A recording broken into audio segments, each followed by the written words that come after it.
شباب، في الفيديو بتاع النهارده هقولك ازاي تركب البورد زي ما انا عامل كده، وتحط عليه اضاءه في الظهر وتنظم الكابلات بتاعته من غير ما يكون في اي كعبله. وكمان نقسم الاكسسوارات وتختار الاكسسوارات على اساس ايه، وتختار لونها ابيض ولا اسود. كل ده هتعرفه في الفيديو، فاتاكد انك تتفرج للاخر. خطوات التركيب بسيطه، ركز انت بس معايا. اول حاجه هنحدد مكان البورد. بالنسبه لي استخدمت ميزان ليزر عشان هو كان عندي. مش لازم تستخدمه، ممكن ميزان اللي في موبايلك عادي، المهم ما يكونش مايل منك. وهتحدد مكان الاربع مسامير، ونصيحه اعمل دايره كامله واخرم في نصها عشان تبقى محدد الفتحه بالظبط، ما تكونش مترحله عشان ده هيزاولك في الخطوه الجايه. بعد ما خلصت استخدمت هيلتي وممكن شنيور عادي مع بونطه 6 مللي بوتون، وهنخرم مكان الاربع مسامير. وبعد كده هنجيب المسمار بتاعنا بيكون بالشكل ده، وهنفكهم عن بعض بكل سهوله، وبتعدي المسمار فيها بالشكل ده، وهتكون جاهزه للربط في الحيط. والفيشر اللي جاي معاها هندخله في الحيط وندق عليه بالشاكوش او ظهر المفك، وهنربط المسمار بتاعنا بالمفك الصليبه بكل بساطه. وبعد ما خلصت الاربع جناب جبت البورد بتاعتنا وبدات اثبتها بالجهه التانيه للمسمار، وهكرر نفس الفكره في الاربع مسامير، ويا دوب هثبتهم مش هربط للاخر عشان انا حابب ازود ليد وهوريك ازاي. بيكون جاي بالشكل ده، عباره عن دراعات الومنيوم متقسمه على الاربعه. هنبدا نحط اول عمود فيهم وبتتاكد انه بالعرض، واتجاه الاضاءه الجزء الابيض بتوجهه لبره البورد او لجوه براحتك، حسب انت عايز تنوره من جوه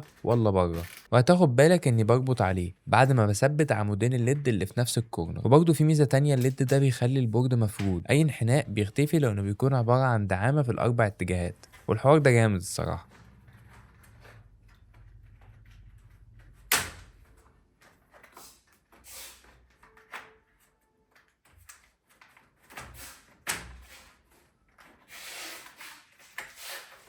وبعد ما خلصت اتبقى معانا الفيشه في الجنب. هركب معاكم برضو الريسيفر بالراحه عشان تشوفوا فكره اخفائه ازاي. بس الاول جبت المشترك ده لان فيه يو اس بي كتير، وبالدبل فيس لزقته على البورد، وركبت شاحن البطاريه بتاعه الكاميرا السوني بالمره. نرجع تاني للريسيفر. انا قررت ابعد الباور بتاعه، رغم ان كان ممكن يجي على البورد برضو مش هيبان افضل، بس ما كانش مضايقني تحت الصراحه. ومشيت الكابلات الزياده في تراكات الكهرباء، وحطيت الريسيفر ورا البورد نفسه عشان ما يكونش باين نهائي. وبعد كده اللي جاي ده حسب المكان بتاعك. انا جبت 4 تراكات كهرباء جاهزين بالدبل فيس وبدات اركبهم. وصراحه شكل الكابل ما كانش مضايقني نهائي، بس لو كنا عاملين فيشه عند البورد او مصدر كهرباء هيبقى شكله اجمد بكتير. بعدها هنجرب شويه اكسسوارات عندنا، مثلا الرف المخرم ده شكله جامد وحجمه كويس. في برضو الكوبايه دي تنفع للأقلام، والرف ال 26 سم ده ممتاز وينفع للكتب بتاعتك او علب او حتى درع اليوتيوب مثلا. بس حسيت الدرع احسن له علقه الكيبورد عشان مش بتكون باينه، بس كنت افضل اللون الابيض عشان تبقى لايقه مع الاسود تعمل كونتراست. وفي برضو اكسسوارات تانية معايا زي العلاقه الصغيره دي ممكن للكابلات او كاب او اي حاجه. وفي علاقه تانية برضو بشكل مختلف بس هي بتتحمل اكتر شويه، عامله زي شكل دايره كده. في علاقه تانية فيها كذا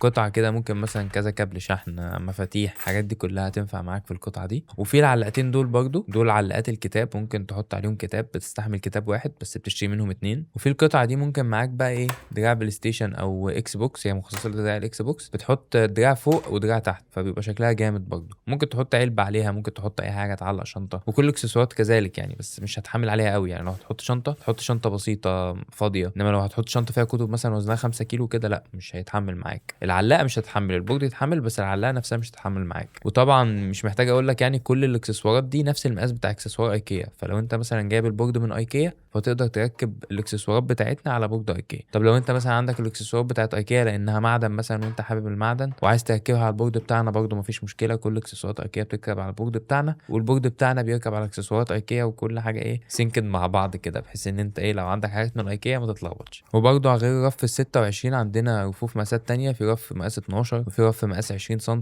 برضه نفس الكلام، ينفعوا للعلب، ينفعوا المفاتيح، ينفعوا المحفظه، تحط فيهم اي حاجه عادي يعني. والقطع بتاع الكيبورد مش بس بنعلق عليها كتب او دراع اليوتيوب وكده، لا انت ممكن تعلق عليها الكيبورد عادي. لو الكيبورد بتاعك تقيل ممكن تاخد اكتر من واحد، اكتر من 2 بقى يعني، مش لازم تحط 2 بس، لا ممكن تحط 3 تحط 4 براحتك يعني، على حسب الكيبورد. بس اغلب الكيبوردات بتبقى خفيفه يعني ومش تقيله قوي، ف2 بيكون كفايه فاهم. فانت ممكن تجرب، حسيته تقيل ممكن تزود واحد كمان يعني. وبس كده، اعمل لنا لايك وسبسكرايب، وما تنساش تكتب لنا كومنت ايه الافكار اللي ممكن نعملها بعد كده.